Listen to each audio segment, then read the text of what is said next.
Are we doing this? Really? Wait for it. Are we doing this? Wait for it. Pow! What the fuck? WTF. And it's also, what the fuck? What's wrong with me? It's time for WTF. What the fuck? With Marc Maron. Okay, let's do this. How are you, what the fuckers? What the fuck buddies? What the fucking ears? What the fuck nicks? What the fucks the bulls? What the fucks? Whatever. Maybe I should make a new list. I don't know. Maybe I should turn the power off on my air conditioner. Maybe I should do a lot of things. Maybe I should get my cat out of here before he pees on my books. My cat is an anti-intellectual. He's a Philistine. He's a barbarian. He's a barbarian. He comes in here and he pees on highbrow books. He peed on my copy of Susan Jacoby's Free Thinkers, and also on Hitler's Willing Executioners. Those are two books that I almost read. And Parting the Waters. I don't know why all three of those together. One's about Martin Luther King, one's about the so-called good German, and the other's about the right-wing's complete misunderstanding of the founding fathers. But Boomer just peed on all of them. Just peed on them. Boomer likes to pee on books. Boomer likes to pee on books.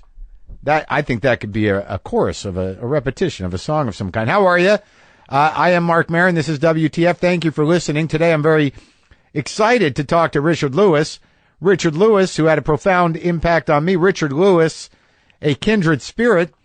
Richard Lewis, who I remember when I was in college seeing on Letterman, probably the first season, or I don't remember when he first went on, but I was watching Letterman in college, the first season of Letterman. I thought it was just the greatest thing to ever happen to television. And then this dude comes out waving his hands, wearing black, being Woody Allen on like 78 speed. And I was like, who is this tornado of Semitic neuroticism? Who is this kindred spirit? For years, I've seen Richard Lewis, and I've always been curious to chat, and we chat. And that will happen soon. So I'm excited about that. I hope you're excited about that as well. What else is going on? I did the real-time show with Bill Maher. That was a thrill. Very exciting. There might even be some right-wingers listening right now because I got my chops back together. You know, I don't do a lot of politics on this program, but many of you know my background. You know where I stand on some things. I choose to deal with life as opposed to channel my anger into things that I may or may not feel I have control over or are necessarily all that interested in all the time. But things are getting heated up. And I had to put on my political satirist hat and jam on some irreverence, do the big business on Bill Maher show. But I was thrilled to be asked to do the show because I like Bill. I've liked Bill a long time. I have not done any of his shows. I haven't been on. I wasn't on Politically. I was on Politically Incorrect when it was at Comedy Central, for God's sakes. And I was excited. I didn't know what to expect. You know, I still get a very big thrill from doing television and from going, you know, it tapes over at CBS. But it's interesting when you do these short TV spots over half my life I've been doing those things. And it's always sort of interesting to see what you're walking into. And they tape over at CBS. And I believe, if I'm not mistaken, they tape on the same stage as The Price is Right. So you see, there was some snowmobiles. There were some things that I guess people guessed upon or guessed the price of. They were all outside the main studio, and then you walk in, and there's the big, beautiful real-time set. The audience is set back further than I thought, and you just never know how it's going to feel when you go out onto a stage in front of an audience on television. And it was wild because on TV, everything obviously is larger, but really you walk out and it's three people. It was Mark Cuban and Krista Freeland, Dan Savage, and a famous vegan doctor, Campbell, I believe is his name. He was interesting, Dr. T. Colin Campbell. But the weird thing is, you walk out when you're waiting in the wings to go on, you realize, oh my God, there's just four people sitting out there in the middle of a big studio at this makeshift desk, and they're just people, and we're going to just be people. And the audience is set back. God, it must have been about 40 feet behind the cameras, so you could barely see them. It's a very dark set, and it was incredibly intimate, which I didn't realize.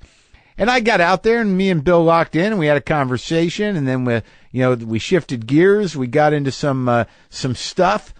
We were talking about, my past and my radio past at Air America. And then we got into, Michelle Bachmann and her husband somehow. And then it got a little gnarly.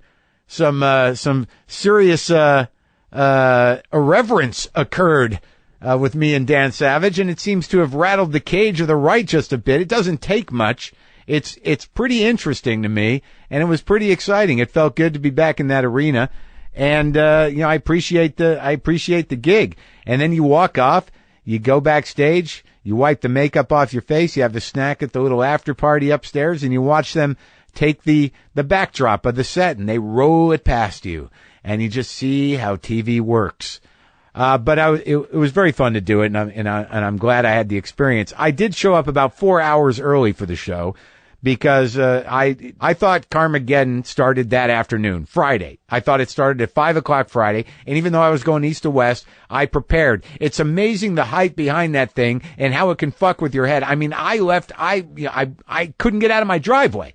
I was putting, I brought my phone, I brought my pad, I brought my pens, I brought 3 shirts. I didn't know what I was going to wear. I ended up buying a new shirt. But literally, it took me about a half hour to get out of my driveway because I didn't know what Carmageddon would yield. I might as well have been going back for a second pair of underwear, perhaps a sleeping bag, maybe some Gorp.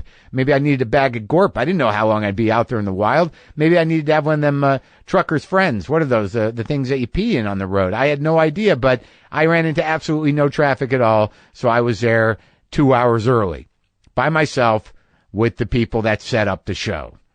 But again, good times. Glad I did it.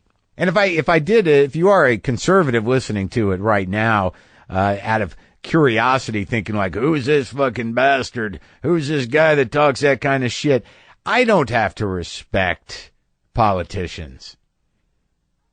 I don't have to revere them. I don't have to, consider them good people or noble people. Thank God. I honestly think I pissed off both sides a little bit, but I can live with it. It was amazing when I was preparing. I had this overwhelming anxiety and almost a flashback to when I did morning radio. There was this moment where I'm sitting with a stack of news stories that I've got to highlight, get angles on, understand. And I was just a guest on Bill Maher. I wasn't even on the panel, but my brain just locked into that because I used to do that every fucking day.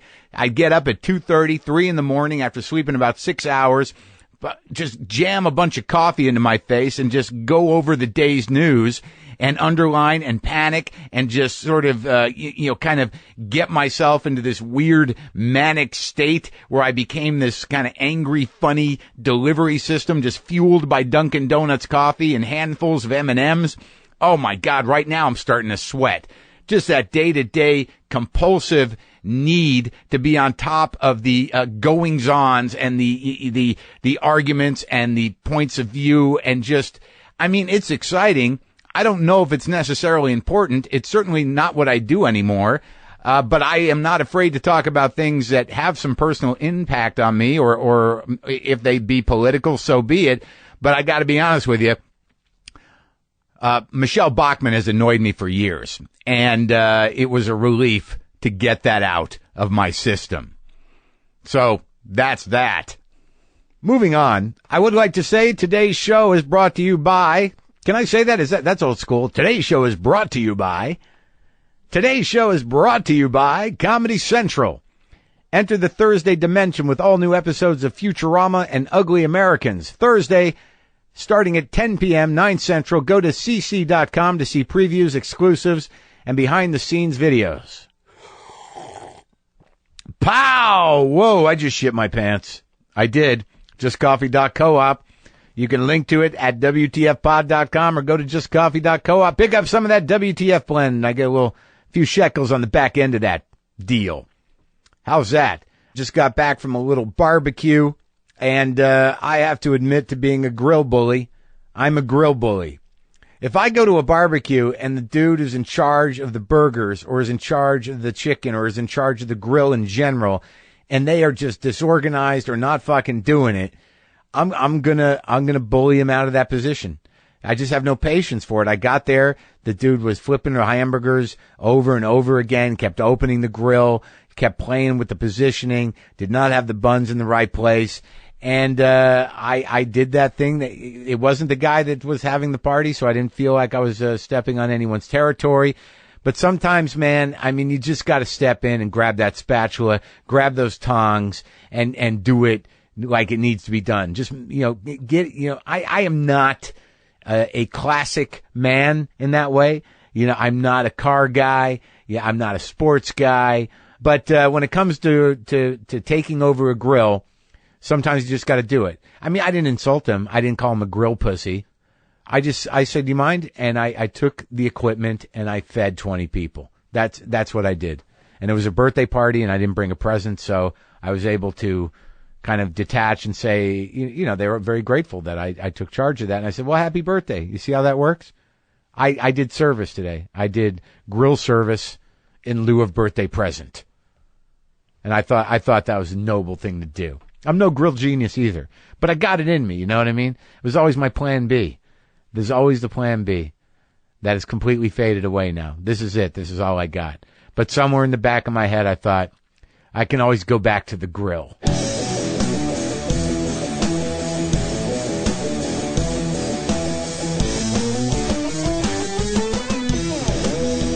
You want headphones or no? Yeah. Do I need them? Well, if you want to hear yourself. Well, this is not live. No. Yeah. But, you can... I hate myself. Why should I you can regulate your voice appropriately if you hear it in the head. You like all of a sudden you're some kind of professor at radio. That's good. I'm just trying to... What's the language? There's no language problems. I want Richard Lewis to be the best Richard Lewis he can be. I want him to be able to regulate... That's what they want every night from both of us. So, I'm exhausted. I've been up... Is this rolling? Yeah. It's a very lovely house. Thank you. Are you exhausted? I'm beyond exhausted. I had been on the road, and I forgot to take a break, so it was 41 years in a row. Jesus Christ. Yeah, you should probably relax a little bit, take a little time off. Not here, not in this house. This house is great. It's unbelievable. It's overlooking the Alamo. Yeah. No, it seems that way. It seems like people can rush up. Yeah. The last time I saw you, I was at LAX. And I'm a liberal, by the way. Let me just say this. And I had this driver who's a Native American. Yeah. And he keeps talking about now you're in the barrio. I go, I don't give a fuck where I am. I'm going here to do Marc's show. And he's out there nervous in the car. Yeah. He's waiting. He's out there shining bows and arrows. I said, you have to protect me and try. And he had a globe with him too. He didn't know where he was fucking going. The whole thing was a. Yeah, really? Is that the new thing? No, he didn't want the GPS. He just went globe. Old school with a globe. He's pointing to the boot of Italy. This fucking. This is where we're going. Well, let me ask you something, Richard. You better, otherwise his drive. It's just going to go. No. I woke up at 4 a.m. for this. You did not. What do you do at 4 a.m.? Can you not sleep? No, I've been on the road. I did about 12 shows in 18 days, and I finished the script all in 18 days, and I'm nuts. What's the script for? A television show, and then I'm doing, I'm trying to go out with a bang, man. Yeah, I understand that. 41 years. 41 years. Has it been 41 years? Yeah. Since you started? 41 years ago. Since you started? Yeah, first time on stage. Where was that? At a club in the village that's no longer there. Which one? It's called the Champagne Gallery. And where did you come from? My mother's vagina. How was that for you? Horrible. Yeah? You never got over it, did you? Well, she wanted to push me back in. Still? She's dead. They're all dead. But I mean, they didn't. I was a mistake child. Me too. Jesus Christ. I'm not. I have about 8,000 billion pages in my computer of premises. So you're not going to be catching me doing routines. But the truth is, I really was a mistake, baby. There's no way they wanted me. Yeah. My siblings were much older, and my father looked like a Jewish, looked like Michelangelo with a fucking beard. I said, wait a minute, what the fuck am I doing here? And then everyone moved out. My brother moved out to hear Allen Ginsberg stand on a corner and do Howl, and my sister. He moved to San Francisco? No, I think Ginsberg was in New York, but will you do some research before you call me the next time? Sure. It's unbelievable. Everything you've said so far has been wrong. Well, that's to provoke conversation. I was just I don't need you to be wrong to provoke. You're very you're hilarious, but Allen Ginsberg's a New Yorker. Right, but he read Hal for the first time at City Lights Books. I made some dumb. You know what? I take back that whole fucking comment. Oh boy, it was stupid, Mark. I can't believe we're already here. We've been here. We've been going 10 minutes. I think it's going quite well. All right, good. Where were you born? I was born in Brooklyn. I'm a New Yorker, and then they moved to New Jersey, and I was raised there. If you want to use that word. Did you do anything else before comedy? I was in my mother's womb. What could I do? I wasn't AAA ball. You know, was there another trajectory? That's my only question. Oh. You know what I mean? Like, I mean, was there like, no, I'm going to get a job and do this? No. I had a job, I did that? There was comedy writing, but it wasn't in my heart of hearts. And my father, after he sent me to college in Europe and all this shit, I just felt like I didn't have the balls to say, you know what, I'm going to give it all up and work for free and see what happens. Yeah. Couldn't do it. And so what'd you end up doing? He died very soon after I graduated college, and then it was a real shocker, man. So it catapulted me on stage because I was writing jokes for all these, these Borscht Belt guys, and like who? Well, I guess the most famous was a guy named Morty Gunty. But there was a handful of them. You wrote one-liners for all these guys who were doing the Borscht Belt. So did you go up there to watch your act and everything? Fucking A. So you sat up there at the hotels? Yeah, I wanted to see if they delivered it right. And did they?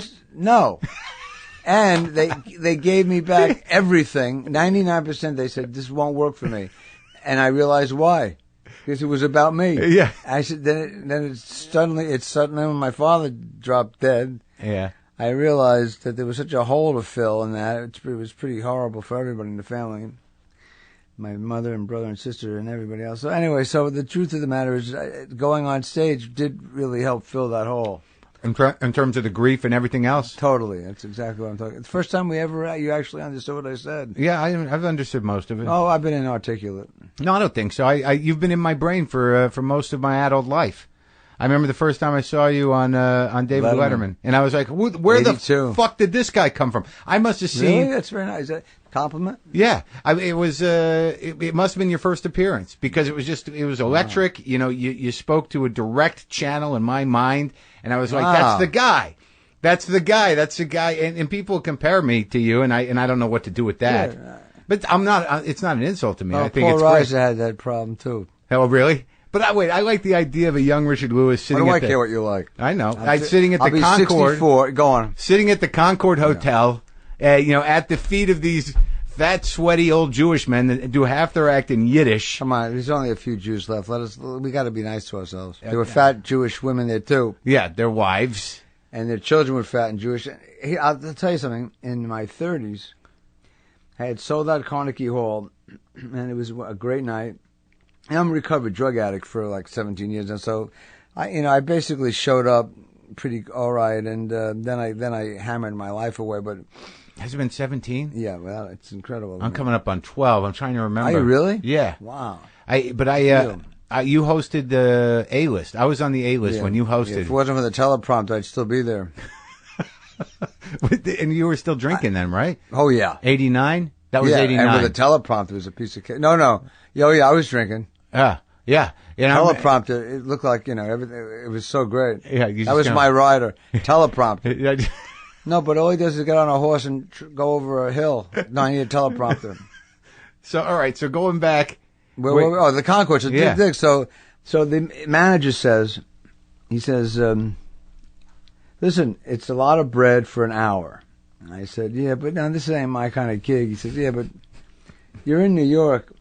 I said, fine. So I rented a stretch, 4 great friends, a lot of champagne. I told the limo guy, go on the Concord, keep the engine running.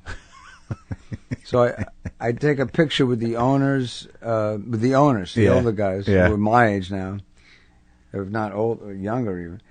And I can't believe how fucking old I am. Anyway, so I take a picture, and I go out, and I hear and it's 3,000 people eating. Yeah. Yeah. And I hear, ladies and gentlemen, Richard Lewis, not even Citizen Kane, not even that even. So they don't even look at the stage. 3,000 eating Jews. Well, Jews like to eat, but Yeah. at the expense of spoken word, it's murder. Yeah. So I said to them, I looked at my watch and went, look, because I had to check in my wallet. There's a lot of bread for an hour. Yeah. It was a joke. So I said, look, I got 32 minutes and 18 seconds. I had a stopwatch. Yeah. I said, and I said that, and then I heard 2,000 people go, I didn't get pears, Lenny. And that's really a loud sentence when 2,000 people say it, and it was almost mystical. So I bombed. So dig this. The guy, Peter Allen, who's passed away, he was with one of Liza Minnelli's, whatever. Yeah. Husbands. Yeah. He was on the next night, and he apparently was there, and a friend of mine was there for a weekend, as was my uncle, who's still alive at 97, who was divorced then, but I was still his uncle. Yeah. I'm his nephew, rather. And he told the group of people, he said, my nephew, he's in this series with Jamie Lee Curtis, and he just did Carnegie Hall, and he's going to be on. He was real proud, right? Yeah. At the end of the show, my uncle Milton said, who's still alive, he's doing great, he's 98, he's cool. He said to the people after the show, I think he's my nephew.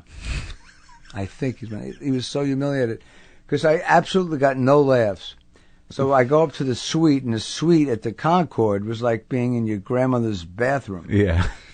It was, it was just, it smelled like, I thought the pogrom was going to rush in. Little rose-shaped hand soaps and things. Yeah, all that shit. I mean, it was all bad. Yeah. It was all negative. Yeah. And there was a bottle of Dom Perignon, which was great, I'm an alcoholic.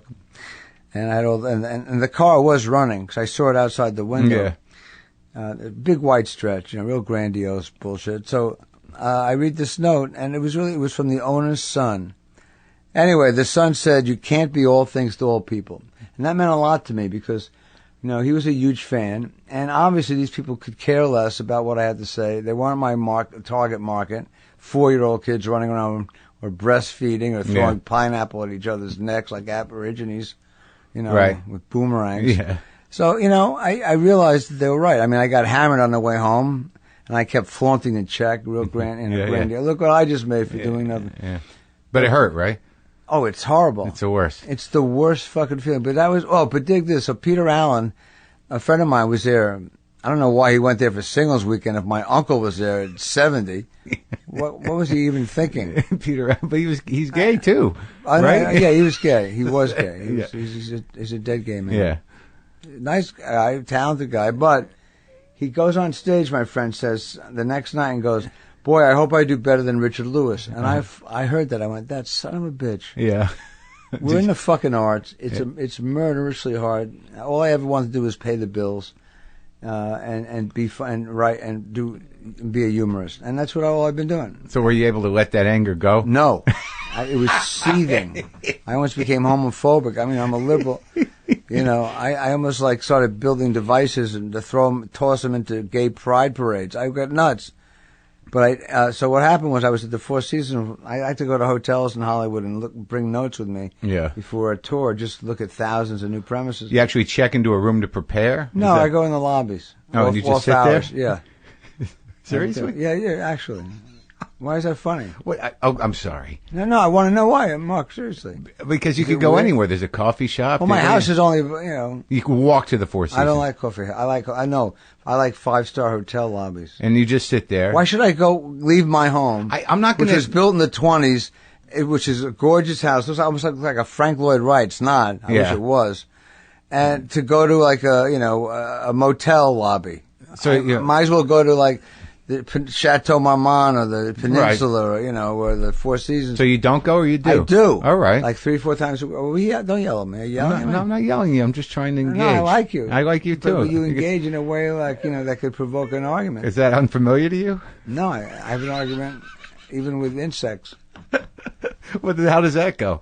You think you're better than me? Well, well, that's very funny. No, I crushed a praying mantis once. Oh, actually, God. I sliced them in half. I'm frightened of them.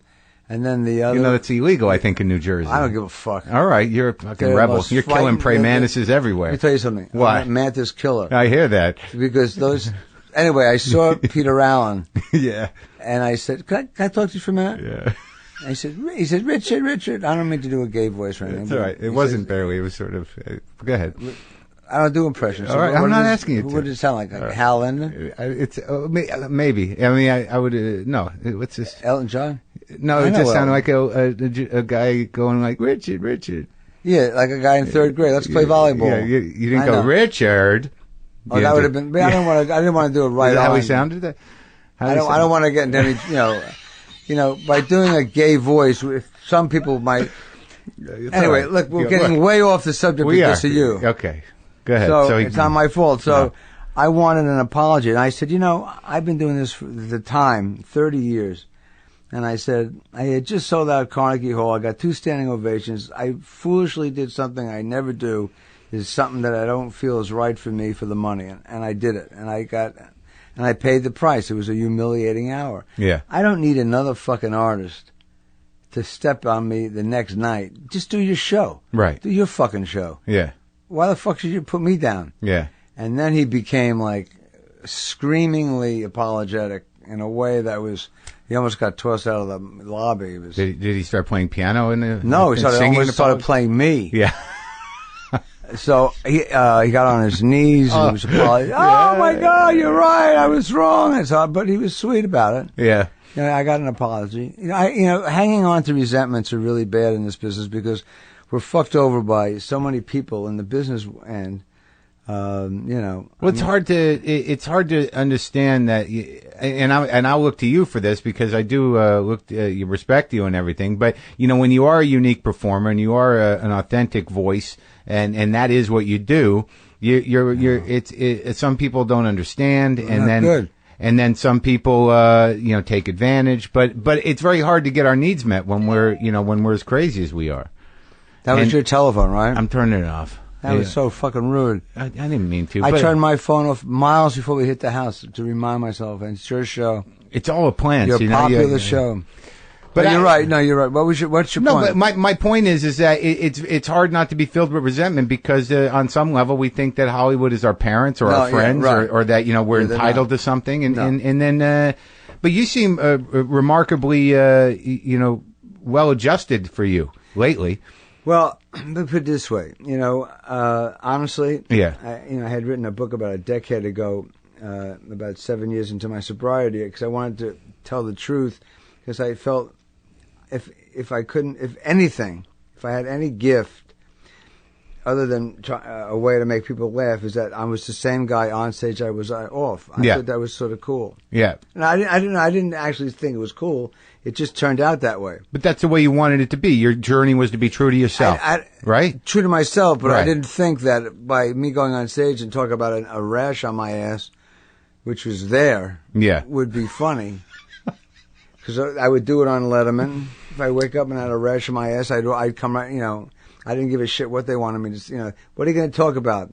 I would say, shirts, God, Hawaii, hello, goodbye, and shelves. Don't ask me. But see, they have to write notes down. Now I have someone, they're all so afraid of me.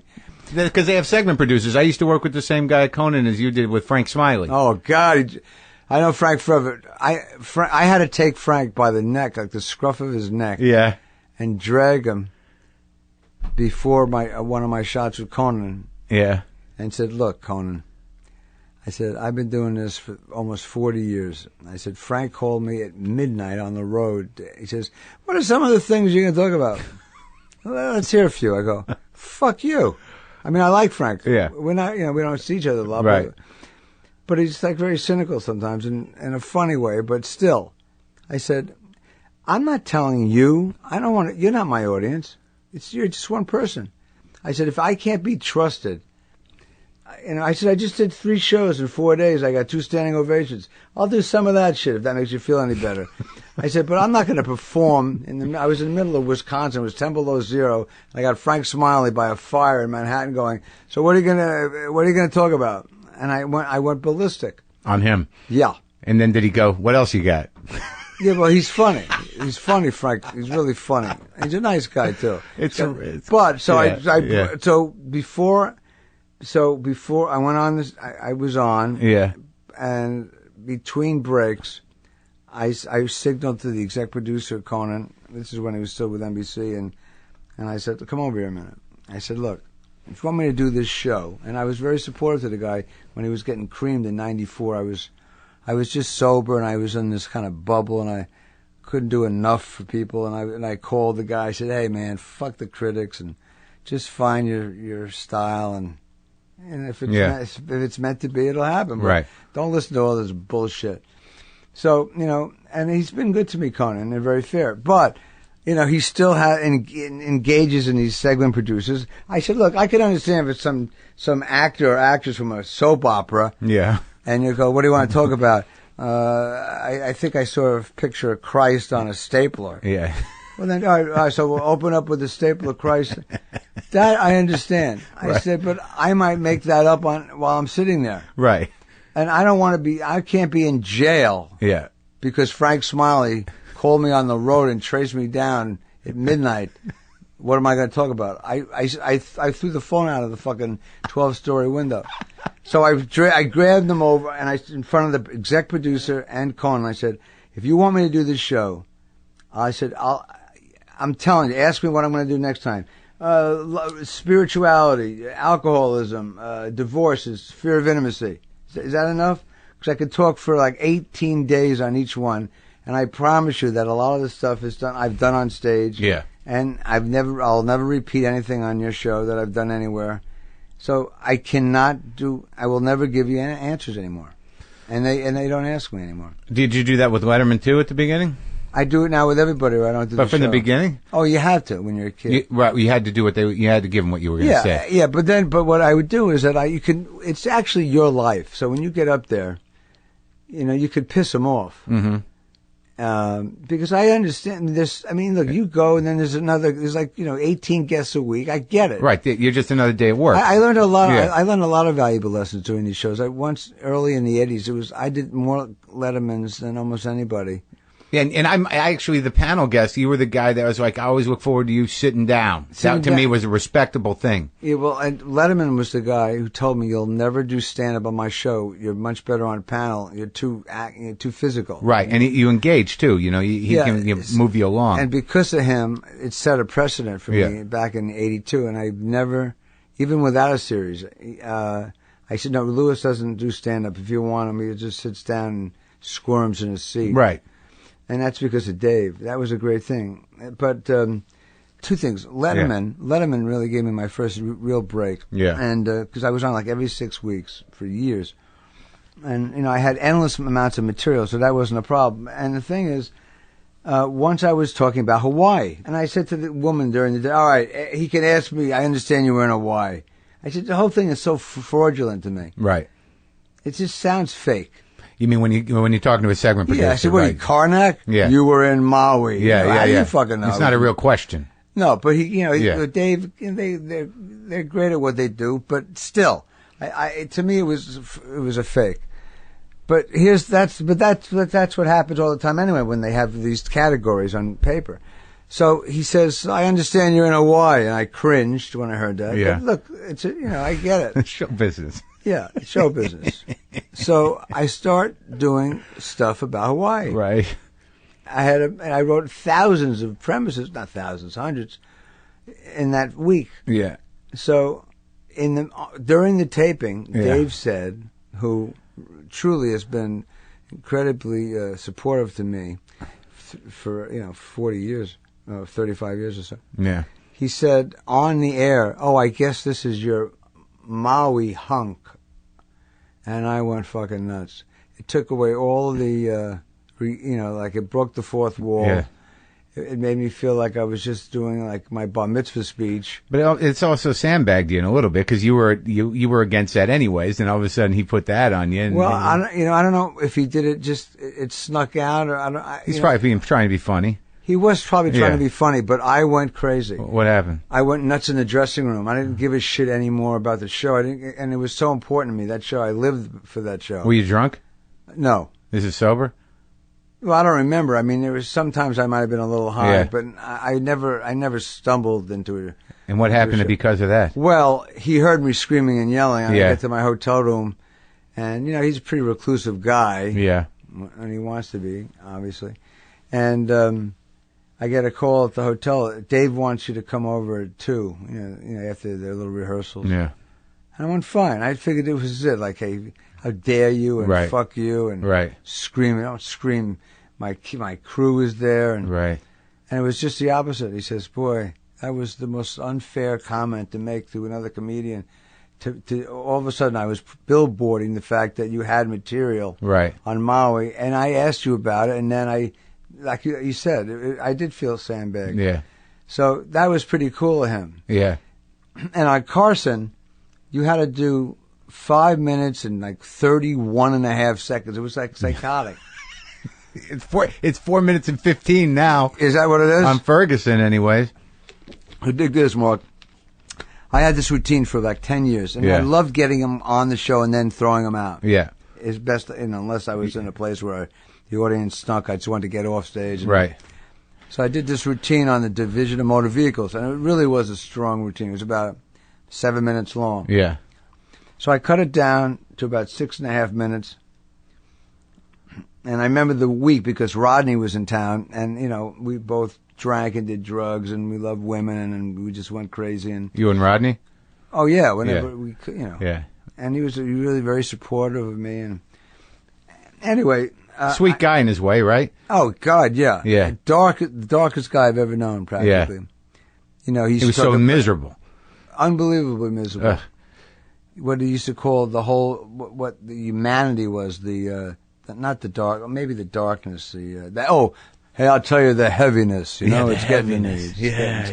The heaviness. That's good. Very upset. Yeah. So I walk in, I had written about this, I'll make it brief. I walked in, they were changing shows. All I wanted to do was my 2 monologues. I told, at the time, Bud Freeman, who was running the joints, I said, look, Bud, I just want to do my monologue and get out. I'll do both shows. He says, fine.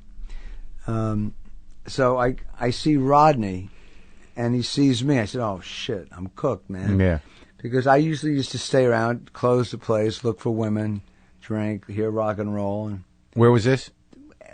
Anywhere? Anywhere. Yeah. But certainly at a comedy club. Yeah. And I was making some sort of name for myself, so it was easy to meet women and all that shit. So I see Rodney, and he says, hey, Richard, you'll come sit with me, huh? After your set. I don't do impressions. Yeah. I mean, that was closer to Rodney than, say, like Dick Van Dyke, wasn't it? Yeah, no, it's good. Yeah. Good.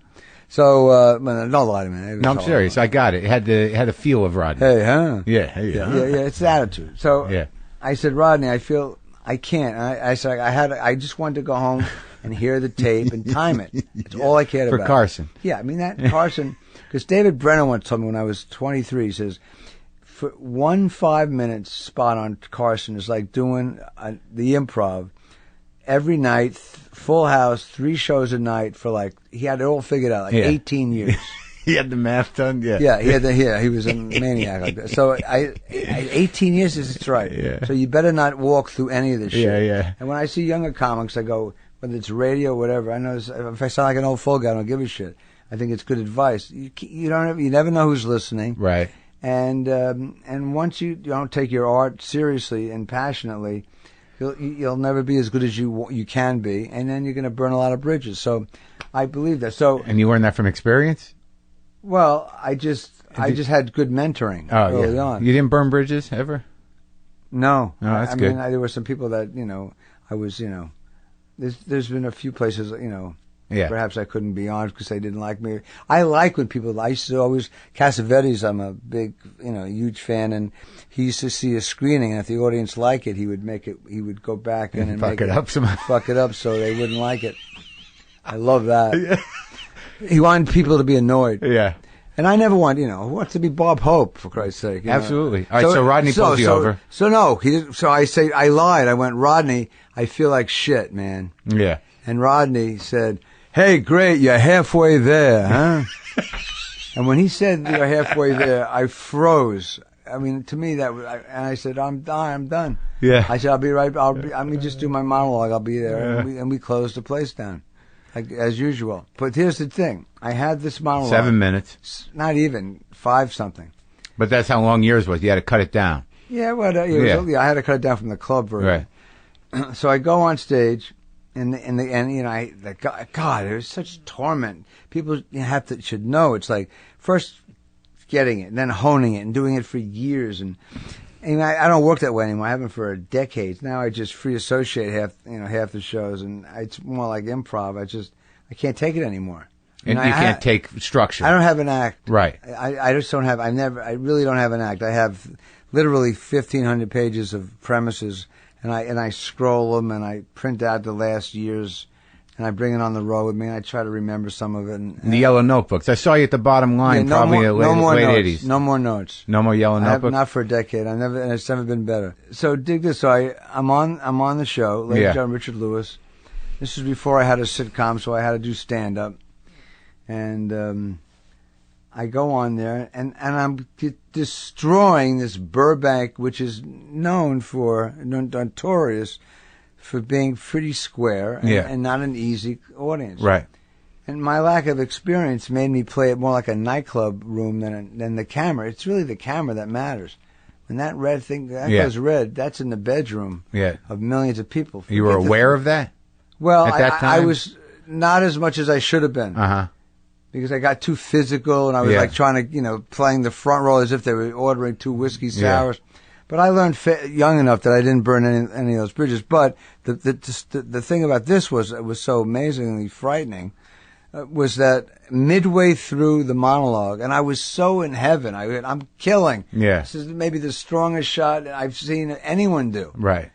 And you're an unbelievable comedian. You would know when there's laughs, you wait till they peak, and then you move on. Yeah. So I did that. I waited, and then all of a sudden, underneath the camera, a technician comes, the stage manager, gave me the wrap it up sign. I went, wrap it up? I'm halfway through. It would make no sense. Right. If I said good night now, I never would get the show again. So you're getting too many laughs. And applause. Yeah. So I had to make a decision. If I never get the show again, which I wouldn't, I said, if I didn't get off, I'd have to say I was too good. And I could live with that. I was too funny. Yeah. That I could live with. Right. But I get off stage, and the talent coordinator went fucking nuts. And the agents were with me. And they were sort of cluelessly funny. They went, hey, you did 2 shows in one. I said, no, you don't understand. That's the fucking reason I'm not coming back, you mental cases. Yeah. I'm done. Yeah. This guy's screaming at me. Carson is going to be livid after the meeting. So I had a date. I was dating, I dated a lot of waitresses, but slash actresses. And who are now massage therapists or Christians. Whatever. Yeah. I don't care anymore what anyone does. I just hope they don't have a painful death. Yeah. But at any rate. Or your child. Yeah, no, that's not happening. Okay. I'm married now, but I had a 5-year window, but I didn't want to have, I couldn't. You don't know me. We don't hang out that much, but my child would be would have horrible. You can't. You have a neediness battle. Oh my God, he'd be sucking my thumb, his thumb, my uncle's thumb. Why are you crying? Daddy's hurting. Exactly right. That's right. He'd care more about me. I have a temperature. Let me take your temperature, Richard. Yeah. You even call me Richard. Don't call me Dad. Yeah. Makes me uncomfortable. So I get off stage and I go to the Palm, which I always used to love. There used to be a legendary guy named Gigi who ran it. He's dead now, and he was the greatest. And I went there with the 2 managers, a date, nice woman. And I was crestfallen because I went, in an hour and a half, you close your eyes and you see all the apartment houses on the East Coast. Lights will go on in a bedroom, and there you are. Yeah. Different apartment houses. Yeah. How many in this apartment are going to see me? How many in this? I mean, I was a trip on that. Yeah. But I said, they're going to see me destroy. I didn't think that they could edit. I forgot about that aspect of it. So I'm sitting there, and all of a sudden, 10 feet away is Carson, still in his makeup like I was. The odds that he was at the table next to me, was 1,000,000,000 to 1 shot. Sure, he went home maybe. Anything. Yeah. I bolt over like Jack Ruby, Yeah. ready to shoot him in the head. And I got on my knees. He was there with his lawyer, like a Jack Ruby that just wanted attention, didn't want to kill a president. I just went, that's a way of looking at it. But to me, I felt like the way it looked like I was going to assassinate him. What was the first thing in your head? Like, I got to apologize? That's it. Right. That's it. And I said, look, Johnny, Because I had done the show. I said, Yeah. John, look, I did this monologue for 10 years. I couldn't wait to get it over with. It killed. You were there. Yeah. I said, the guy wanted me to get off. I said, I didn't want Johnny Carson to think I didn't know what I was doing. Right. I said, so I called an automatic. And Yeah. I did the whole routine. I know it went twice as long, but I'd rather you know that I know what I'm doing and never do the show again than to say, what the fuck was that all about? It made no sense to me. And the next day I got a call from the talent coordinator and said, you're a lucky man that you ran into him. Because had I not, I would have to have crashed a lot, maybe never gotten in. What did he say to you? He didn't say much. He was scared. I was like, Panicked. I looked like a guy who was going to kill him. Yeah. Because my eyes were like a coyote's. And he just said, He says, don't worry about it. Don't worry about it. Something to that effect. Uh-huh. So he let me, and I never looked back.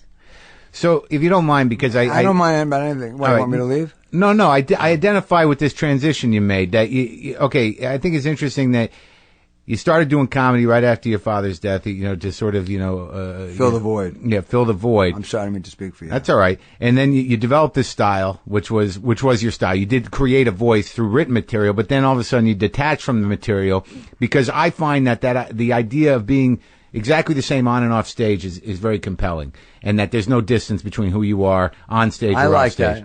Because it's emotionally satisfying. You don't feel like you're being a fraud, right? Right. And you feel like you have a connection to the people that are there.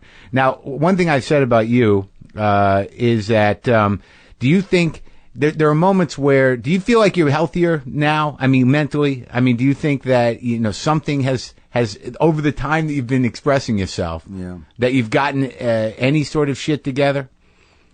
Not much. Really? Why do you think that is? Is that something you commit to, or do you think it's something that just is the way it is? Well, first of all, I got married at 57. Yeah. I met a woman 13 years ago, and she's great. But I found somebody who has a point of view other than my own.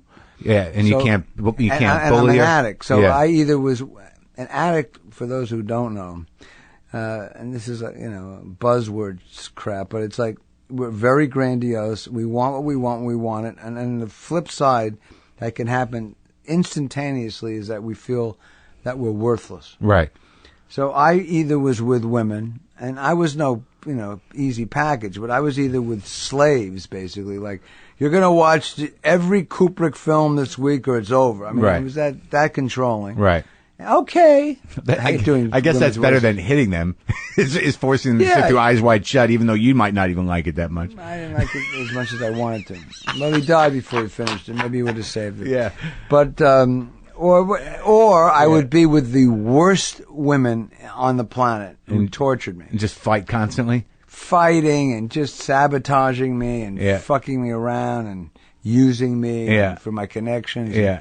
So there was nothing. So I found somebody. I had one or two really good women in my life, but I wasn't ready. I was a drunk anyway, an active drunk. So, but when I sobered up, I met Joyce, and about 12 years ago, and but she is, she has a point of view, and it's still hard to. I mean, I did get help from my therapist, but I mean, and being so, but it had us. First, I had to stop drinking and doing those kind of recreational drugs, or I'd be dead. But so that's important. Meds? Words, everything, anything that would get me high. Do you do any meds? Meds? Yeah, I mean, are you if I go to antidepressants or something? No. They wanted me to. I couldn't do. I didn't want to do it on principle. No, I didn't want my brain to be messed with. I wanted to. Yeah, it was more of a dumb creative theory that I wouldn't come up with certain thoughts if I was middled out and calmer. No, I agree with you. I'm the same way. I won't do it. Yeah, because I have this weird persistence, and maybe it's a grandiosity that through behavior we can change our actions a little bit. Acting as if, and all that shit. Right. No, I agree with you. That we can change the way we think and not deaden part of our brain. Right. I mean, if I'm going to be an asshole, and I can just try to take another action. Right. And rather than take a pill. So you found a woman that somehow got me and understood. Yeah, she got me. She's not an addict, but she was in the record business a long time now. She's in a great charity, urban farming. .org, I might add. It's a great site, and they grow food in the inner cities for the homeless. Do you farm? Not only do I not farm, I can't even watch farm documentaries. And I've never put gas in my car I've never put gas in my car or changed a tire. Yeah. You didn't drive over here. You don't like to drive, right? No, I hate driving. But I don't know how to change a tire. And Come on. No, I don't. Why? But that's a decision, right? You could learn. I could take you. You want me to teach you? No. It would take 2 minutes. It's not because Lewis died without changing a tire, or Lewis died without filling up his. I go to a gas station near me, and it's not full service anymore, except for me. Yeah. You're the guy. I'm like Elvis. I tip the guy $20 and he does everything. They open the garage for you. We don't use this anymore, but let's get it up on the lift.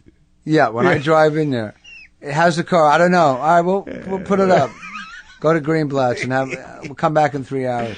Because there's part of me that thinks, like with guys like us, and I'm going to compare myself to you, not comedically, obviously, but just whatever you want. But just in a sort of neurotic, compulsive, addictive, self-involved way. Yeah. That like Thanks. Yeah, but isn't that the name of your new one-man show? I think I might add that to my bio. I thought that was in your bio. Well, our bios are now interchangeable, apparently. Yeah. No, but like there was a part of me that thought when Prozac became popular that somehow or another guys like us were going to be moved out of the way because people are going to be like, isn't there medicine for his comedy?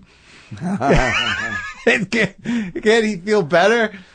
But you do, I think, feel better. I think age sometimes does that a bit. And what? Yeah, no, age for sure. I mean, I'm scared now of dying. I never thought I would be. I'm not a religious guy. I'm more of a spiritual guy. What does that mean? I'm afraid I could drop dead here. Well, that happen, but we'd handle it. I'd make sure everything was taken care of. Would you consider this dying on stage? No, I thought that if you dropped dead, I would go tell your driver that we've got a problem. Call my wife. And I'd call your wife. I'd go through your pockets. And say Richard's dead. And then I'd probably detach from it after that. Then it's not my problem. No, you'd find in my wallet? What? Picture of you and Donna Reed. How'd you get that picture? So, No, the separate. Donna Reed and you. Okay, all right.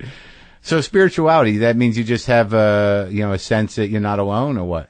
Yeah, I used to come back. I lived with this really great woman in the middle ages. I was a horrible drunk. And I'd come home after embarrassing her and myself and ruining the night. Yeah. And I would look in the mirror and I'd say, Richard, I'd pray to myself. Yeah. I'm praying to myself. Yeah. How can I pray to me? It was unbelievable. Yeah. And I remember they wanted to take me to rehab, and they did. And so I walk in there with an ex-girlfriend, and who's taking me to a rehab in Hazleton, which I bolted from, and I still had 2 more days. Isn't that in like Minnesota or something? Yeah, it is. Yeah. To see if I could kill myself 2 more times. And it's always just booze or blow too? Well, crystal meth was at the end, a lot of that. Man, that's I can't even imagine you on meth. 3 days into that? Did you? I imagine that 6 days. I was like Howard Hughes as a rabbi. So that must have been a lot of notebooks then, huh? Oh, you should see me trying to stay on a lot of hanging pictures. It was like a Laurel and Hardy movie. Hey, you would stay up hanging pictures? Yeah, totally loaded. I mean, I got a million horror stories, but we don't want to do drug horror stories, do we? You on meth is just beautiful. I can't even. Well, the best meth story that I have was 2. One was loaded and breaking down. Who's a friend of mine? I'll call him a good acquaintance. Yeah. Who let me use a quote of his in a book I wrote years ago, and which I believe in this quote. It's a lyric from Springsteen. It's a sad man, my friend, who's living in his own. It's a sad man, my friend, who's living in his own skin, but can't stand the company. And that's who I was. Right. And that's what every drunk is. So what was the worst meth thing? Well, Bruce. Yeah. I had never met him. I knew the band. Some of the guys even opened up for me. Yeah. And I was very tight with the E Street Band. Yeah. But Bruce, I had never met even. So the cops, they all knew I was loaded. Where was this? The Meadowlands. Okay. You were hanging out backstage. No, it wasn't that close with Bruce. I just went with a model and 4 friends and their dates and good seats, watching the show. Great seats, and I forced myself down into the bowels of the Meadowland. Yeah. Because all I really wanted to say, basically, was Woody Guthrie, Bob Dylan, and now you. Yeah. That was it. It was some grand, stupid little. You've been planning it for like an hour to say that? Hour since Kennedy was assassinated. Yeah. Yeah. I didn't even know Springsteen was born. That's your prophet. So I could have written him a note. I could have gotten into any number of guys who I know. Yeah. Niels Lofgren's a great, anybody. Yeah. So, but I didn't. I chose to bang on the door, and the cops are going, Richard, please, we'll take you to your seat. They were really trying to save my ass. But I said, no, I was high. I mean, I couldn't hear anything. Yeah. So Bruce comes out, and this was his, like, workout phase. You know, Yeah, he looked like big, big guy. Yeah.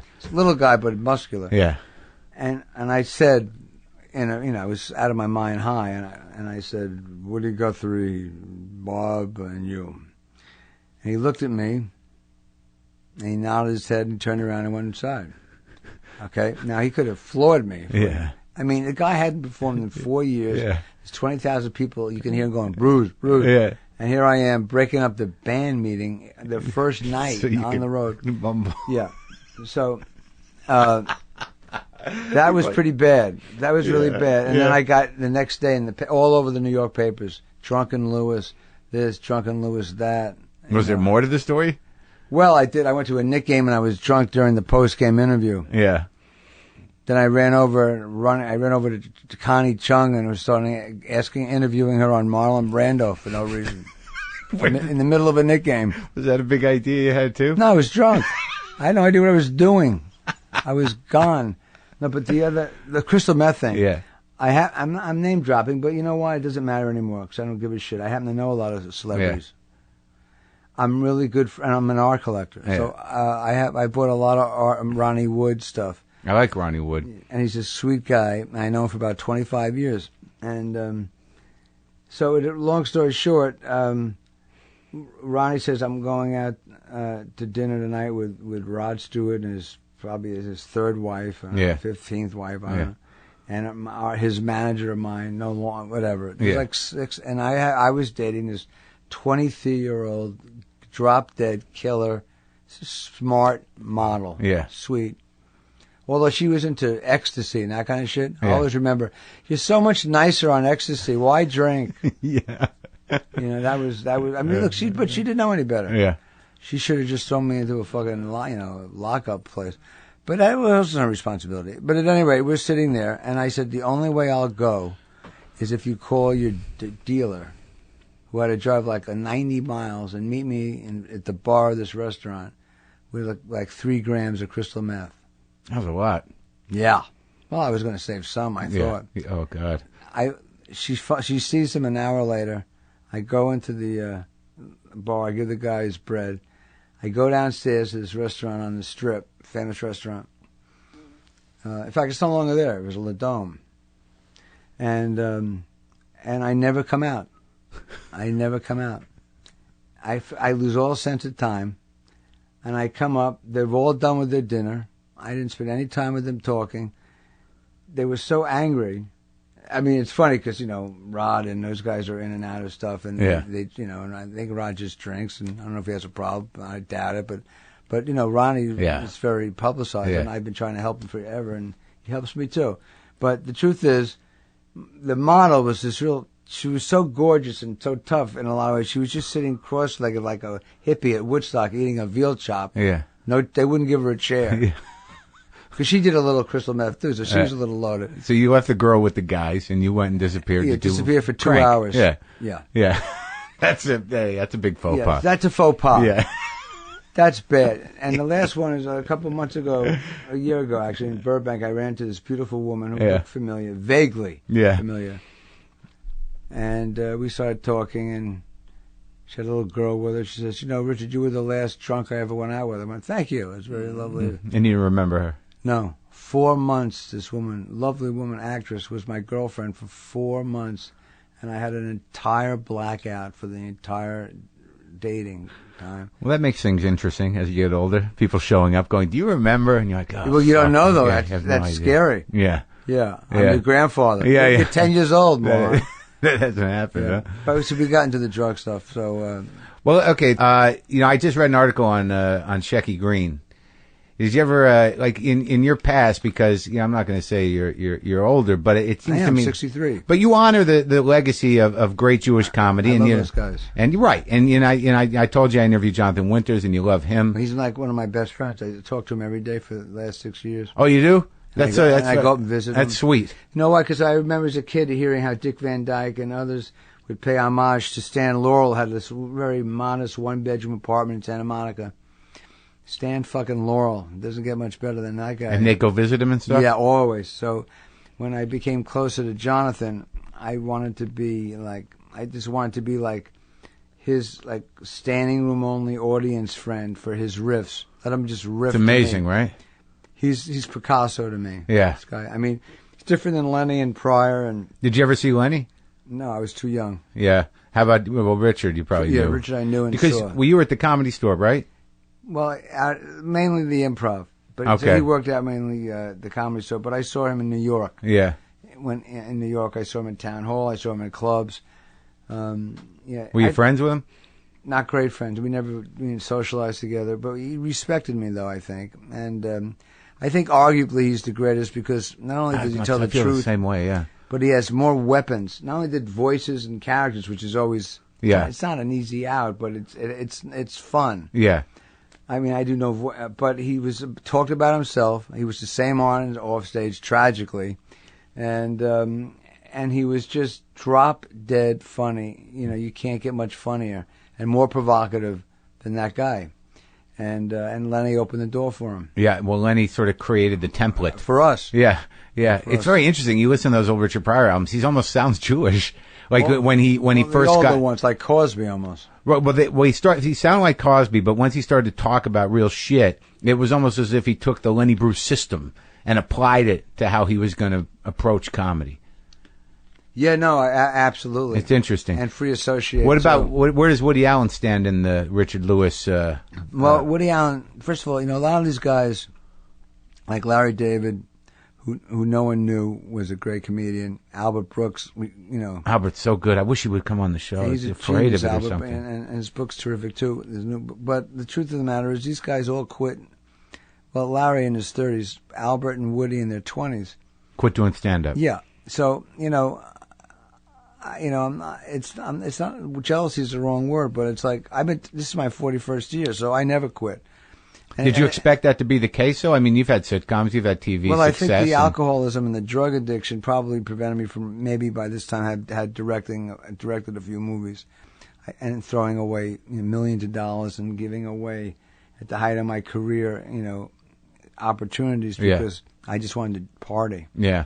But you know what? I know people who hung themselves. You know what I mean? So is it hang themselves? Yeah. No, hung themselves. Yeah. So I mean, it's sort of like I didn't burn. I'm with you right now. Yeah. So I mean, I'm alive. So. But is there any of that moment? Do you ever feel like, fuck, I'm doing stand up still? No, stand up to me is one of the great crafts of all time. Yeah. I love it. It's so pure. Yeah. And the only notes I give are what I get from the audience, if they laugh or not, and what I feel about my show afterwards. Now, with Larry, you guys go, how far back do you go? We go back to when we were 12, and I had mentioned this, and I can do it in 20 seconds or less. I went to this sports camp, which was very famous in New York State, and he was there, Larry, a gangly, despicable human being, annoying. I hated him. You hated him in camp? Hated him, hatred. But that's why you remember him. But he hated me. But that's interesting. But that's what bonded you. Well, what happened was, usually when you meet somebody at camp, we say, hey, maybe our parents will drive us into Manhattan. We'll go to Radio City and see Ben-Hur or some shit. Mm-hmm. We're 12, But he was, as my mother would say, that's Z on my list. Yeah. I always made me laugh because the last thing I would ever do was see this fucking guy. Yeah. He annoyed me that much. Yeah. And me, and vice versa. Yeah. So I became a comic first, and he was a real fan. He liked me, liked me. Right. Then he became a comic, and I heard about him. I went, whoa, what a fucking brain this guy's got. Yeah. So he helped me move out of my college girlfriend's apartment. We were inseparable. Yeah. Every day I saw him. I performed every day, 2 or 3 sets a night. At Catch in the Improv? Everywhere. Yeah. I would drive to Long Island for $5, 100 miles round trip. I did not care. In fact, this guy, George Schultz, who we saw in a club, Pips in Brooklyn, said to me, he says, you got it, but if you don't eat, shit, suck, and fuck this business, you'll never make it. You got to be ruthlessly passionate about it. Yeah. I'm paraphrasing the last line, but he did say you got to eat, suck, shit, and fuck this. Yeah, he was the owner of Pips. Well, he wasn't like Keats, John Keats. But did he own the place? Was that guy? Yeah, he owned it, yeah. But they called him the Ear because Yeah. he really knew. He really knew. And you and Larry would go down there? No, not Larry. The thing with Larry and I worked out at the Improv. Yeah. And Catch, mainly. The original Improv. So one night around 1 o'clock, he wasn't a drinker or a big drug guy at all. Yeah. At all. Yeah. I was. So I don't know if I was loaded or whatever, but I looked at him just like I'm looking at you, and I went, there's something about you that's scaring the hell out of me, man. And he got spooked really fast. He said, well, stop it, you're scaring me. I said, no. It's like Rosemary's Baby. It was like half a sheep, half a Jew, comedian, Jewish. Yeah. So he says, what are you talking about? I said, no, there's something about you that's scaring me. So somehow we got into retracing our childhood, and I got back to 12, and I went to this camp. You didn't remember? You guys didn't remember each other until I said I went to this Camp All America. He said, I went to Camp All America, and then it hit me. I went, wait a minute. You're that Larry David? He says, you're that Richard Lewis? And we came to blows at the bar. No, you did. Yeah. Over that? Well, we hated each other. But that's like what I was... It's a 1,000,000,000 to 1 shot.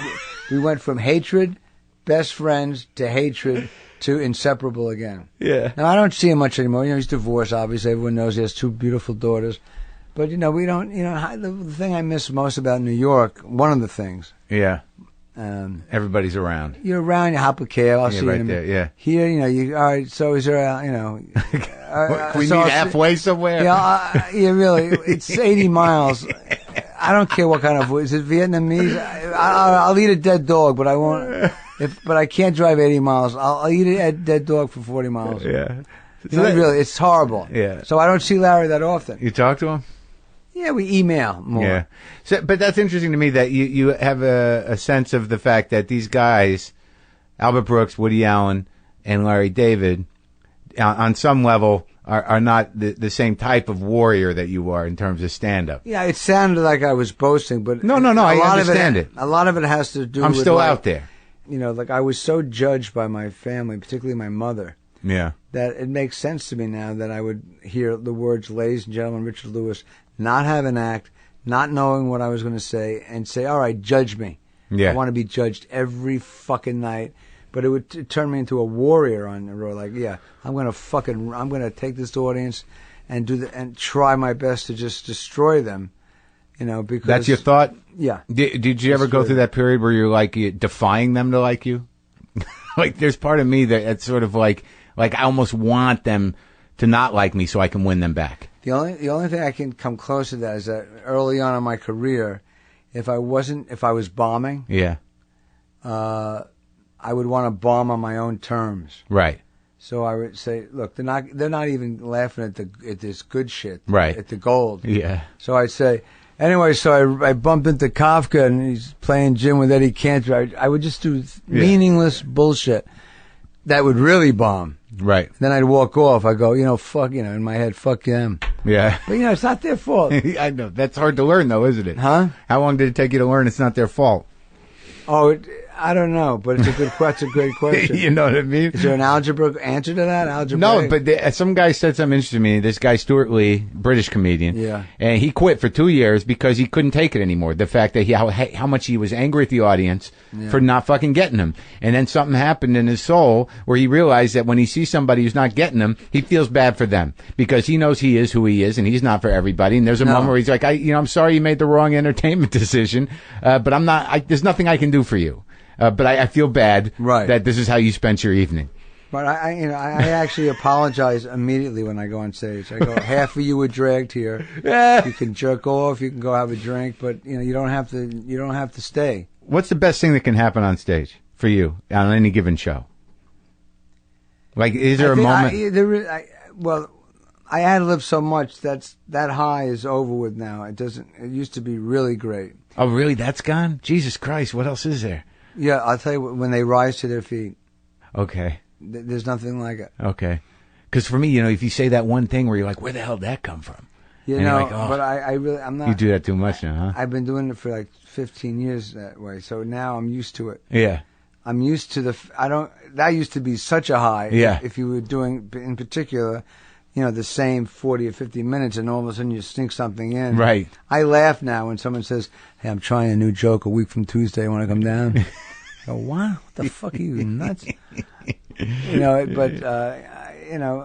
I was just playing in Dallas. Yeah.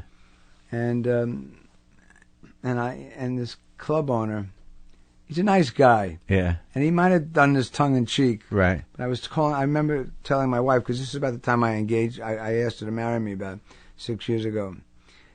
And it was one of those nights. There was probably maybe no more than like 2 or 3 Jews in the audience. Most of them were right-wing evangelical, which is fine. I don't give a shit. Yeah. Anyway, so I do this show. It's Yeah. a Sunday night. And when you do nightclubs, Yeah. and I do some, if they're nice rooms, the opening night audience, and in particular the Sunday night audience, when they come see you, they really want to see you. That's the best. Thursday and Sunday's the best. The best. That's because your fans come. Absolutely. Yeah. So I'm there Sunday night, and it just happened to be jammed. 400 people or something. And I was just on fire. It was just one of those good nights. Yeah. And they rose to their feet, and I didn't know what the word was until I called my wife from Dallas. I went, I'm walking through. They're standing up. It's always a thrill to make people rise to their feet. Why that happens, you don't know. But I'm not trying to boast here, but they kept applauding. And this owner said, I have never seen anything like this. I went, well, I'm grateful for it, and take me back to my hotel and pay me. Yeah. Get me out of here. Yeah. So he takes me back, and while he's driving, I've never seen anything like this, because before we left the club, people would walk over aisles. It's called the stigmata, when they wanted to touch the Christ on the cross. Right. They were touching me. Yeah. I went, what's going on? And he says, I've never seen it. He knew. Yeah. And I asked my wife, and she was back in L.A., and she says, it's like the stigmata. They wanted to touch you. I went, get out of here. She said, no. I said, and this was maybe the greatest show that's ever happened. Yeah. So I get in Dallas. in Dallas. So I get to the hotel. The guy gives me my envelope. Yeah. And this is what show business is basically in a nutshell. They want the best actors, writers for the least amount of money. Right. So they're never going to boast too much about you. It's a guy giving you an envelope. That's what it is. It's funny. It's a great name for a book. Guy give me an envelope. They're clueless about why we're on stage. Yeah. And why shouldn't they? Yeah. But I said, and I thought, not being arrogant, but here's, 400 Texans, and I've been talking about Christ for 20 minutes. Yeah. Wanting to touch me. Yeah. Feel my shirt, my skin. I don't know. It was weird. Yeah. But I knew it was a positive thing. They weren't going to put me up on a cross. Not yet. Not Maybe yet. you spend another day there and had a mediocre show, you might end up on the cross. That's true. Well, I rented it. I got out of there. Yeah. No matter how, I have to get out, even if it's by camel for 4 weeks first. Out of fear of drinking? No, out of fear that they will hang me. Yeah, okay. Or the Klan or something. So anyway, I say to the guy, he hands me the check, and I go, well, I'll see you next year. Okay? Yeah. And he said, well, maybe. I said, maybe? And had I been drinking, I wasn't a mean drunk, but I was Rage? No, I said things I didn't mean, but I wasn't, a guy going, fisticuffs and shit. But had I been drinking after that show, and this guy said maybe, I might have just jumped right into the window and tried. I'm not a strong guy, but I probably would have punched him. Yeah. Because it made me. It was so grotesque that the guy couldn't give me credit. And I just you feel the heaviness there, right? I'll tell you the heaviness. Yeah, huh? It just hits you right there. Like, oh, what do you take that away from me for, you little fuck? Who Well, my wife, again, she said to me, when you go to some gigs are really cushy. Yeah. And they pay a lot of money, and some gigs don't. She says, regardless, if you're playing Dallas, there are people that in their 40s or 50s that might have grown up on you. Yeah. And watch on Letterman when they're in college. I said, and there you are. And I'm not trying to boast. She said, they're paying a lot of money. It's a recession. They want you to, it's do it for them. Fuck the owners. Fuck the promoters. Right. And I said, otherwise you're just sabotaging your own career. Right. And I really do it that way. Just before I go on, I go, just do it for those people. Yeah, do it for the people that love you. Who paid money to see me. Yeah. Don't do it for the guy who's getting a blowjob by the safe. Yeah. But they deserve to make it. So who are your friends in comedy? Right now, just it's you. Just me. This is it. I'm very isolated. Yeah. And now, what does a day look like? Do you eat healthy? What do? You exercise? Yeah, I exercise. And I don't eat. It's very hard now for me to eat what I used to eat because of my wife. She showed me pictures of cows like. What was your thing? Did you like? Were you brought up on the Jewish food? Spent a lot of time on the Jewish food. I just picture you because like you were. But I grew up a Jew in New Mexico, so you were sort of like. You were? Yeah. My parents are from Jersey, and I grew up mostly in New Mexico. But I went to school in Boston. And I spent a lot of family in Jersey, but I'd always loved to go to. What part of Jersey? Because I lived in Jersey. Pompton Lakes. That's by Wayne and yeah. I think it's I live right over the George Washington Bridge. Yeah, in Fort Lee, in Englewood. Yeah, by Buddy Hackett. Well, my father was a caterer. Yeah, the best one. Yeah, so he catered every star, and he was booked on my bar mitzvah. Yeah, so I had to have it on a Tuesday. My own father. You had a bar mitzvah on Tuesday because first time in Jewish history. So you grew up in the food business? Yeah. Oh my God. It's unbearable. Yeah. And the name of my company is one of them, Melon Ball, because he could have brought home great food from the commissary, steaks and but he only brought home honeydew and cantaloupe in tins. That's hilarious. We shit our brains out for 20 years. I have my grandmother's melon baller. I still have it. It was the scoop. The scoop, but it's got a wooden handle. It was hers. That's great. I held on to that fucking thing. You should. Those are cool. Can I just? I want to give you anything on them. But I got to tell you this. The only reason I'm a little slow today is because I'm just getting over this bad cough, and I did about 10 shows in the last 2 weeks. That's right. It's actually good. You're relaxed. I wrote a book in 2001 called The Jerusalem Syndrome. My Life as a Reluctant Messiah. Is it what Messiah? Reluctant Messiah. It's funny. Yeah, I'll give it to you. You'll like it. But I just got to point something out to you. Sure. Because I've had to live with this, and it has to do with you. I did a bit, yeah. Did a bit. I used to do this bit about going to the Philip Morris factory, because I wanted to quit smoking. Right. And then I got there, and they had a sign on the desk that said, "Please feel free to smoke." And I was like, "This is tremendous." Right. And then I go to this film strip, right? Did you try to get the job there because you knew you could smoke? It was unbelievable. I could have lived there. Right. So I go into this film presentation, not realizing how corporations work. They own a lot of other corporations. They own Kraft Foods, Miller Beer, yeah, of course, and all this stuff. And in the bit, I said it looked like the food pyramid in hell. Yeah, right. In hell. Not from hell. Right. The editor changed it. From hell. And I said, you got to be fucking kidding me. So anytime I have, there's only so much I can do, but when I give the book to people, I correct it in the copy because I'm like, that's not my bit. Well, when it comes out in paperback, you should put it in the forward. It only came out in paperback. I'm no big star, but I wanted to tell you that. Well, I really did popularize that thing. Of course you did. I mean, it got to a point where I couldn't say it anymore. I felt them. It was a hook. Was there? But it was an unintentional hook. It was a metaphor for me. Yeah. For being victimized. Right. By everything. It was like I don't get no respect. Yeah. It was hyperbole. Right. But the truth of the matter is, it's in the Yale Book of Quotations, but they still didn't write it properly. It was about me feeling of being a victim of any person, place, or thing, and it wasn't, and that it was never my fault. Mm-hmm. And the way they wrote it wasn't exactly the way I intended it on stage, but that's okay. I'm flattered that you would even. That made me very uncomfortable for a long time, and I'm glad we were able to get closure on that. Did people ever read it and say, "Hey, no, doesn't Richard Lewis say that?" No, because it's just like it's one little thing in a book, but it bothered me because it was in hell. It was a clear. I mean, I was making a visual. I wasn't. Matt Groening, Life in Hell. Yeah. Well, I mean, I wasn't worried. It wasn't the whole book. Now I'm worried that you ripped 2 people off instead of 1. God, yeah. How dare you? I did, but it was just in hell. It's not the same. No, it's not the same. But I'm going to get over it. So yeah, resentments are bad. Did you ever meet Buddy Hackett?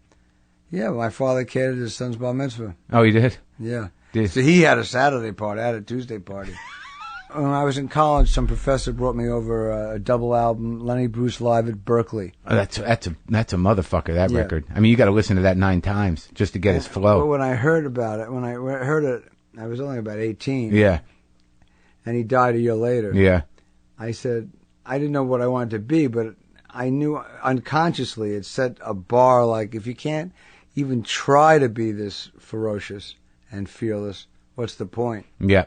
And well, that album's like the fucking Rosetta Stone because, you know, I there's think so it many might be. layers, man. Yeah. But I still have at home Yeah. the Koran Theater and at Carnegie Hall, which I haven't heard because I don't like to hear, certainly from his head, premises because it's be too close. You've had to detach yourself from almost all comedy because of fear. I haven't gone to a comedy club in about 20 years. Was there a situation that provoked that, or are you just protecting yourself? No, I was, first of all, I wanted my palate to be clear. Mm-hmm. Like if I heard you do a routine, let's say it was a B plus, not even an A. Yeah. Okay, because you're really very, very funny. But let's say it was a B plus, but it was about a cardigan. Yeah. I wouldn't even, the cardigan would be off my brain maybe for years. Yeah. I say, oh God, he did it. I don't want to even talk about a cardigan. You got a mental file, like, throw that card away. Yeah, but we all know that most people aren't that ethical and they steal. And the bad thing about stealing is that when people steal from younger comics who've been working on something and do it on a talk show, they'll side with the famous comedian. The business will and the fans will. And the audiences. Can you imagine, like, these guys who go on cruises? They can rent any number of dozens of videos. Take say 10 minutes out of Eddie Murphy's, 10 minutes stuff from you, from me, and they can do an hour that's fucking drop dead kill, and the audience won't know. No. Nor will they care. No, they're waiting for the buffet. Right. Yeah. Pass the pears, Harvey. Yeah, so it comes all back around. I didn't get pears. I didn't get pears. Did you get pears? Unbelievable. So, okay, in closing, and be honest with me. I haven't I been? Yeah. Do you have a little peace of mind, a little happiness in your life? Absolutely. That's good. Yeah, no, I have. I do. The biggest thing is that I was able to stop killing myself. I actually, when you go from a day when you're sitting across from a doctor in New York, and you know that you're going to have to stop, you're going to have to live out the rest of your life without drinking, and know that it's entirely impossible to do. To almost 17 years without a drink, it's impossible not to have some sense of gratitude. And what I try to do is not to squander this sobriety and try to figure out what got me so crazy to begin with, that I wanted to medicate myself all the time. Did you find out? Well, there's still things I do that drive people crazy, but much less so. And I think that the thing I do more, the two things that I think I do better than ever is I apologize immediately when I think I'm wrong. But the other thing that I do, which is really great, and sometimes people mention it on TV and they're not supposed to, but I have helped people help themselves save their lives.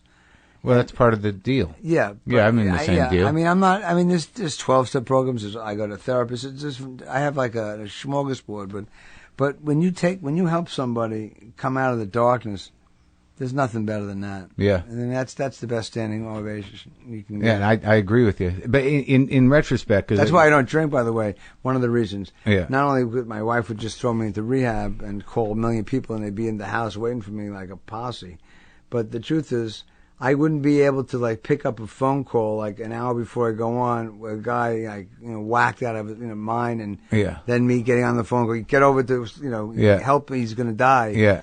I couldn't do it because I'm sitting there drinking vodkas out of the refrigerator. Yeah. I would then lose my sheriff's badge to help other people. So that helps me stay sober. Now, in retrospect, in dealing with where that came from, because I struggle with that myself. Do you trace it back to your folks? I mean, can you feel where the love was missing, or what the abandonment thing is, or what created that void? I was the youngest. My sister eloped. I had a niece when I was 12. Yeah, she was gone. My brother was in the village, wearing a beret, reading Ginsberg poems. What's the age difference? 11 and 9. Yeah. So they're in their 70s and. I have, so I sort of, but my father was a workaholic, never home, and died in his 50s. Yeah. Never saw me perform, never saw me get into show business. My mother did, but my mother had a lot of problems. So she, when my father died, she was basically cracked up. So I mean, it's like she never really. She was maybe jealous of me, which is. So she tried to constantly put you down. Well, I would hear from, oh, your mother loves you. Right. But then I would take her on shows, like even on Stern. Yeah. And she would do things that, Stern loved it. It maybe had been good radio for him, but I was always trying to get her approval. Right. Until I realized it was sabotaging my career. Right. I did a warm-up before Carnegie Hall in my hometown theater in Englewood, New Jersey. Yeah. And she came 2 hours before the show and stood in the middle of the lobby and introduced herself as my mother. All about her. So they all knew. Yeah. That's it. Look. She had problems. I had problems, but I mean, so when I would do high, you're you. So I mean, you understand. So this is not a joke, but if I said, so my father had 12 penises, one had a skull cap, whatever it would be, some dumb thing or not dumb. My mother would stand up and say, "Oh, your father didn't have 12 penises." It was unbearable. Because she had to. Yeah. And then I took her on the ABC news show in New York. 3 million people to plug a date. Brought her on again for her approval. Mm-hmm. She says, "You know what my son's best joke is?" And all of a sudden I got nervous. I went, well, what do you mean I don't even tell that many jokes. She did a Myron Cohen joke. A Myron Cohen joke. Like an 8-minute joke. In Yiddish? That ended in Yiddish. And I said, "That's your favorite joke of mine?" Like, I really would say that. Yeah. And we're on live in New York, and I'm going, like I'm really doing that joke. Yeah, okay. And then the cast, the crew was they're all nervous. It was like it was like Rosemary's Baby, and the vibe. It was like 10 below zero in the fucking studio. Because you actually had a fight with your Well, mother. the bottom line is, and I've said this, but when I got the Tonight Show in the early 70s, I called her from right across from the whiskey. Yeah. And I said, "Mother, I'm going to be on with Johnny this week, Johnny Carson." Yeah. Took me 2.5 years to get on the show. Yeah. Which is pretty fast, really. Yeah. Think about it. And I said, "I'm going to be on the Tonight Show with Johnny Carson." And she said, quote, unquote, and this basically speaks volumes of what it was, "Who else is on with you?" Oh, yeah. And there you go. That's it. Yeah. That's the nut. That's the kernel. That's why I'm a comic. The missing puzzle. That's there's Rosebud. We got it. Thanks for sharing. Okay.